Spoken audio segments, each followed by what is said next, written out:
பணம் கொடுத்து கொடுத்து தான் எனக்கு எதிராக போராடுன்னு சொல்றாப்ல. ஒரு பைத்தியக்கார கூட்டம், பிச்சைக்கார கூட்டம், வாடகைக்கு விட்டு பழகிற கூட்டம் போயிட்டே தெரியும். அதை போய் பொருள்படுத்திக்கிட்டு இருக்க முடியுமா என்ன? வாங்கி தின்று பழகிட்டாங்கல்ல, அதனால எல்லாரையும் அவங்கள மாதிரியே நினைக்கிறேன். நாய் நக்கி திங்கிற நாய்கள் வேட்டையாடி சாப்பிட்ற புளியை பார்த்து என்ன தெரியும்? வேட்டையாடி சாப்பிட்ற புளியை பார்த்து நக்கி திங்கிற நாய்களுக்கு என்ன தெரியும்? அது வாட்டுக்காக பேசிட்டு இருப்பாங்க. வீடு தேடி அரசு அதுக்கு செஞ்ச விளம்பரம். எங்க வீடு தேடி இந்த அரசு வரல? போராடிக்கிட்டு இருக்க வீடு இருக்குல்ல, அங்கேயும் அரசு வரல. எங்களுக்கு நிரந்தர சாப்பாட்டுக்கு வழி சொன்னா நான் உங்களோட உட்காந்து சாப்பிட்டார்ல, உங்களுக்கு டாட்டா காட்டினார்ல. இதெல்லாமா ஒரு உங்களுடன் ஸ்டாலின் போராடுற எங்களுடைய மக்களுடைய ஸ்டாலின் ஐயா வரல? காய்கறி விற்க வர்றவர் காய்கறிக்காரர், பால் விற்க வர்றவர் பால்காரர், குப்பையை போடுறவன் குப்பைக்காரன் இல்ல. உங்க எல்லாருக்கும் தெரியும். எல்லாரும் பயந்து கிடக்கும்போது முன்கள பணியாளர்கள்னு சொன்னீங்க. கொரோனா நேரத்தில் பெரும் புயல் காலங்கள்ல இன்னைக்கு புயல் வந்து ஒரு மரம் விழுந்துட்டா உடனே வெட்டி துப்புரப்படுத்தணும், வெள்ளத்துல மூழ்கிட்ட, அதெல்லாம் அவங்க தான் வந்து களத்துல நிக்கிறாங்க. இல்ல அமைச்சர் வந்து ஏன் அப்படி பேசுனாங்கன்னு நமக்கு தெரியல. ஆனா எதிர்கட்சியா இருக்கும்போது இங்க பாருங்க,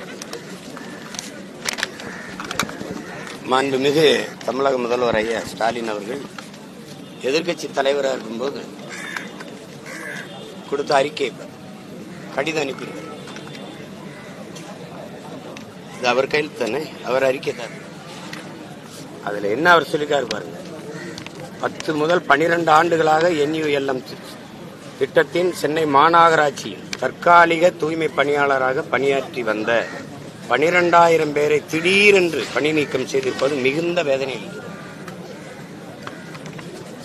கொரோனா போன்ற பேரிடர், வர்தா, இந்த நிவர் போன்ற புயல்கள் மற்றும் கொரோனா பேரிடர் காலத்தில் நெருக்கடி மிகுந்த காலகட்டங்களில் தூய்மை பணியாற்றியவர்கள், அது மட்டுமின்றி 90% மக்கள் பட்டியலின வகுப்பை சார்ந்தவர். அவர்களுக்கு பணி நிரந்தரம் செய்ய வேண்டும். அதான் கொடுத்துக்காரு. புரியுதா உங்களுக்கு? அதுக்கு என்ன சொல்லிருக்காரு? உயர்நீதிமன்ற வழக்கின் முடிவிற்காக காத்திருக்காமல் நீங்க உடனே பணி நிரந்தரம் செய்யணும்னு அன்னைக்கு இருந்த ஆட்சிக்கு அவரு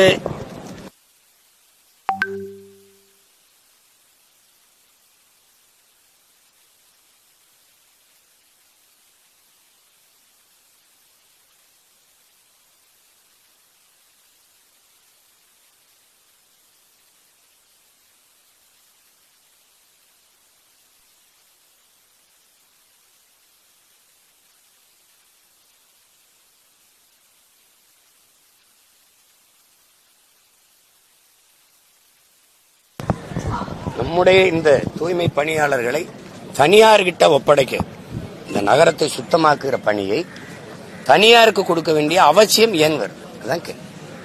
அப்படின்னா இந்த மாநகராட்சின்னு ஒண்ணு எதுக்கு இருக்கணும்? அதை கலைச்சி விட்டுலாம்ல. உள்ளாட்சிக்கு ஒரு தேர்தல் நடத்தி மாமன்ற உறுப்பினர்களை தேர்வு செய்வது, மாநகருக்கு ஒரு தந்தை ஒரு தாயை தேர்வு செய்யறதெல்லாம் எதுக்கு? அது என்னதான் செய்யும்னு சொல்லுங்க. அது என்னதான் செய்யும்? அதுக்கு வேலை என்ன? தனியாருக்கு ஒப்பந்தம் கொடுக்குறாங்க. இந்த அரசு ஒப்பந்தம் கொடுக்குது. தனியாரே கையில இருந்து காசு. தமிழ்நாட்டினுடைய நகரங்களை, முதன்மை நகரங்களை, குறிப்பா தலைநகரை தூய்மையா வச்சுக்கொள்ளணும்னு ராம்கிங்கிற அந்த நிறுவனத்துக்கு, ஒரு ஆந்திராவை சேர்ந்த ஒரு நிறுவனத்துக்கு, தனியார் நிறுவனத்துக்கு அவ்வளவு அக்கறை இருக்க. அந்த நிறுவனத்துக்கு அரசு எவ்வளவு கொடுக்குது? ஒப்பந்தம் எவ்வளவு கோடிகளை கொடுக்குது? 2700 கோடி கொடுக்குது. ஒரு ஆண்டுக்கு 270 கோடி. அப்படின்னா 10 மாசத்துக்கு எவ்வளவு வருது? 2700 கோடியே கொடுக்குது. இவங்க இப்ப 23,000 கொடுத்தானா அவன் 16,000 வாங்குறான், வேலைக்கு வாங்குறாங்க. தனியார் எப்படி செய்யும்? எந்த மாதிரி செய்யும்? ஒரு குப்பை எழுறத கூட தனியாருக்கு கொடுத்துட்டு உங்களுக்கு என்ன வேலை? அரசு என்ன? எல்லாமே தனியார் மயம்னா அரசு என்ன செய்யும் சுயமானு கேட்கிறோம்ல, ஒரு கேள்வி எழுப்புறோம்ல. அது என்னதான் செய்யும்னு சொல்லுங்க. என்னதான் செய்யும்? போக்குவரத்து தனியார் நடத்தணும், கொடுத்துரும். கல்வியை தனியார் நடத்தணும், கொடுத்துரும். மருத்துவத்தை தனியார் நடத்தணும். சாலை போடுதல் பராமரித்தல் தனியார். மின் உற்பத்தி விநியோகத்தை தனியார் கொடுத்துரும். சாராய கடை மட்டும் அதுவே நடத்துங்கிறத ஏற்குதா அந்த சமூகம்? யோசிச்சு பாருங்க. நம்ம மூக்க பிடிச்சிட்டு போடுற குப்பைகளை அவங்க மூலிகை எடுத்து சுத்தம் செய்யறாங்க.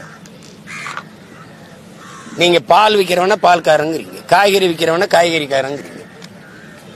அப்படிதானே சொல்றீங்க? அப்ப குப்பையை போடுறவனையில குப்பைக்காரன்னு சொல்லணும். அதை அள்ளி எடுத்து சுத்தம் பண்றவன நீங்க குப்பைக்காரங்கிறீங்க. இது எப்படிப்பட்ட சமூக கட்டமைப்பு பாரு.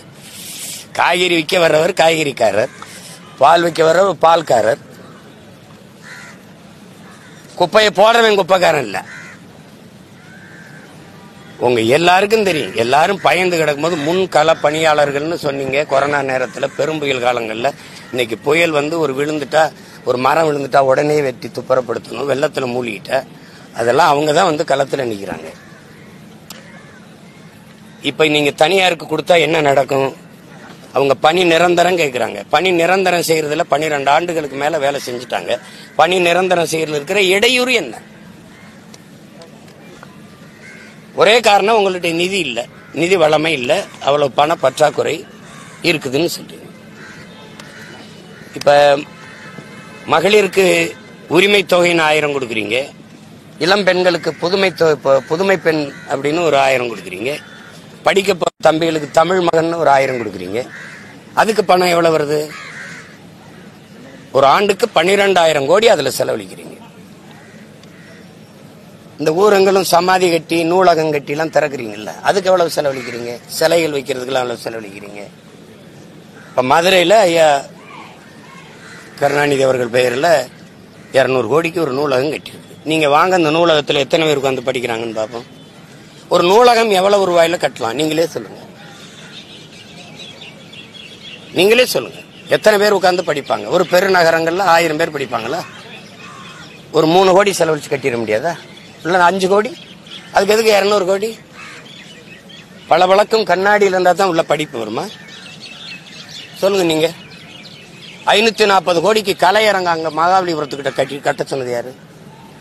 கட்ட சொன்னது யாரு? தண்ட செலவு, தேவையில்லாத செலவுகள் எவ்வளவு இந்த நாட்டில் சொல்லுங்க. வீடு தேடி அரசு, அதுக்கு செஞ்ச விளம்பரையே எங்க வீடு தேடி இந்த அரசு வரல. போராடிக்கிட்டு இருக்க வீடு இருக்குல்ல, அங்கேயும் அரசு வரல. உங்களுடன் ஸ்டாலின் போராடுற எங்களுடைய மக்களோடு ஏன் ஸ்டாலின் ஐயா வரல? போராடுற மக்களோடு ஏன் ஸ்டாலின் ஐயா வரல? உங்களுடன் ஸ்டாலின் அங்கேயும் இல்ல, எங்களுடன் ஏன் வரல? இந்த கேள்விக்கு யார்கிட்ட பதில் இருக்கு?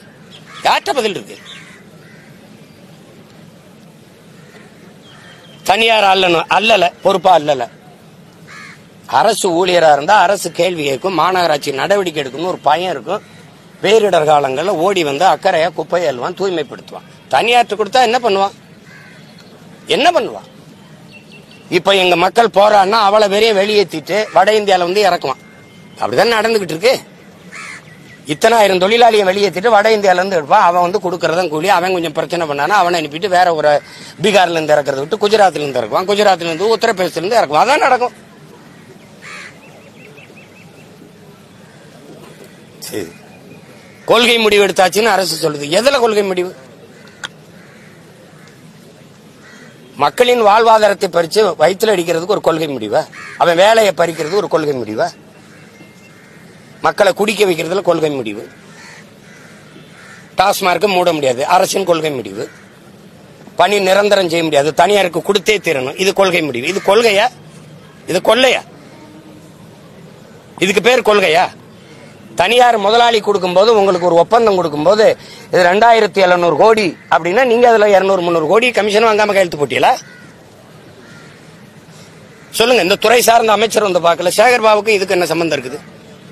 அறநிலைத்துறை தான் இதையும் பாக்குதா? குப்பையல்றதா அறநிலைத்துறைங்கிற வருதா? சொல்லுங்க. மேயர்கிட்ட கேட்டா அவங்களோட உட்காந்து தேநீர் சாப்பிட்டாரு, உங்களோட உட்காந்து சாப்பாடு சாப்பிட்டாரு. ஏங்க, எங்களுக்கு நிரந்தர சாப்பாட்டுக்கு வழி சொல்லுனா நான் உங்களோட உட்காந்து சாப்பிட்டாருல, உங்களுக்கு டாட்டா காட்டினார்ல, இதெல்லாமா ஒரு பொறுப்புள்ள பதவி இருந்துகிட்டு பேசுற பேச்சா இது? பணியாளர்களை மிரட்டுவது, நீங்க வரலைன்னா வேற ஆளை வச்சு வேலை செய்வோங்கிறது, அது கொள்கை முடிவெடுத்தாச்சு. கொடுத்தது கொடுக்கறது தானே, மாற்ற முடியாதா? அதிமுக ஆட்சியில கொடுத்தாச்சு, பல மண்டலங்களே கொடுத்துட்டாங்க, 5-6 கொடுத்துட்டாங்க. நீங்க அப்ப என்ன பண்ணீங்கன்னா தெரிஞ்சுதானே நீங்க இந்த அறிக்கையை கொடுத்தீங்க? நீங்க வந்தா நாங்க மாத்துவோம் சொல்லி தானே சொன்னீங்க. அப்ப எப்படி வாக்குறுதி கொடுத்தீங்க? தெரியாம கொடுத்துட்டீங்களா? பெற்று வாக்குறுதிகளை, பொய்யான வாக்குறுதிகளை கொடுத்துட்டு கடைசியா வாக்க பறிக்க கவர்ச்சிகரமான திட்டங்கள் 1000, 500 கொடுக்குறேன், அது கொடுக்குறேன், உங்களை தேடி ஓரணியில் தமிழகம்லாம் எப்படி? இப்போ ஓரணியில் தமிழகம் வந்து குப்பை அள்ளிடுமா? குப்பையை குட்டி அள்ளுமா? ஓரணியில் தமிழகம், ஓரணியில் தமிழ்நாடு குப்பையை அள்ளுமா? போராடும் வெல்லும் தமிழ்நாடு, போராடும் வெல்லும். இப்ப போராடிட்டு இருக்கு தமிழ்நாடு. எங்க போய் வெல்லும்? தமிழ்நாட்டை தான் போராடிட்டு இருக்கு. போராடும் மக்களினுடைய கோரிக்கையை ஏற்று அதை நிறைவேற்றுவதற்கு ஒரு பிரச்சனைக்காவது இந்த அரசு முன் வந்திருக்கா? ஒரே ஒரு பிரச்சனை, ஏதாவது ஒரு பிரச்சனைக்கு முன் வந்திருக்கா? அந்த போராட்டத்தை அப்படியே நீர் கடிச்சு, இப்ப சுதந்திர தினம் வருது இன்னும் 5 நாள்ல, அதுக்காக எப்படியாவது வீட்டுக்கு அனுப்பிடணும், அப்புறப்படுத்திடணும். அவசரமா நீங்க மக்களின் மனச்சான்றுக்கே இதை விடுவோம். இது எந்த வழியில நியாயம்னு சொல்லுங்க, எந்த வழியில நியாயம்னு சொல்லுங்க. உங்க வீட்டிலே ஒரு வாரத்துக்கு ஒரு 4 நாளைக்கு வாசல்ல நீங்க கொட்டுற குப்பை எடுக்கலைன்னா என்ன ஆகும் பாருங்க. நாடே ஏற்கனவே குப்பை மேடாயிருச்சு. ஒரு அற்ப அரசுகள் ஒரு பிளாஸ்டிக் பாலித்தின் ஒரு நெகிழி குலைமத்தை தடை செய்ய முடியல. நாட்டை குப்பை மேடாகிற ஒரு இதை தடை செய்ய முடியல. ஏன்னா தடை செஞ்சா முதலாளி பாதிக்கப்பட்டுருவான். முதலாளி பாதிக்கப்பட்டா அவன் இருந்து வர வருவாய் பாதிக்கப்பட்டுரும்.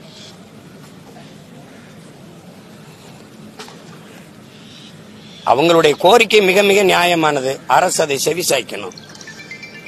பணி நிரந்தரம் கேட்கறாங்க, 23,000 ரூபாய் சம்பளம் வாங்குறாங்க, அதையே கொடுத்துருங்க, ஒன்னும் இல்ல, எங்களுக்கு பணி நிரந்தரம் கொடுங்கிறாங்க. எத்தனை பேர் வெளியில நிக்கிறான்? 14,000 பேர். எல்லா மக்கள்கிட்டயும் நீங்க போய் அவங்களுக்கு ஆதரவா நிக்கிறீங்க, அரசு எதிர்த்து. ஆனா அந்த அரசு முதல்வர்கிட்டே நீங்க பணம் வாங்கிட்டு ஒரு சிலர் விமர்சனம் பண்றாங்க. அவங்களுக்கு என்ன சொல்றது? பணம் கொடுத்துதான் எனக்கு எதிராக போராடுன்னு சொல்றாப்ல. தினம் ஒரு பைத்தியக்கார கூட்டம், பிச்சைக்கார கூட்டம், வாடகைக்கு விட்டு பழகிற கூட்டம் பேசிட்டே தெரியும். அதை போய் பொருள்படுத்திக்கிட்டு இருக்க முடியுமா என்ன? RSS ஏத்தீங்கன்னா திமுக காசு வாங்குறது, திமுக ஏத்தீங்கன்னா RSS பிஜேபி காசு வாங்குறது. வாங்கி திண்டு பழகிட்டாங்கல்ல, அதனால எல்லாரையும் அவங்கள மாதிரியே நினைக்கிறது. நாய் நக்கி திங்கிற நாய்கள் வேட்டையாடி சாப்பிடுற புளியை பார்த்து என்ன தெரியும் அவனுக்கு? வேட்டையாடி சாப்பிடுற புளியை பார்த்து நக்கி திங்கிற நாய்களுக்கு என்ன தெரியும்? அது வாட்டுக்காக பேசிட்டு இருப்பாங்க. வேற ஏதாவது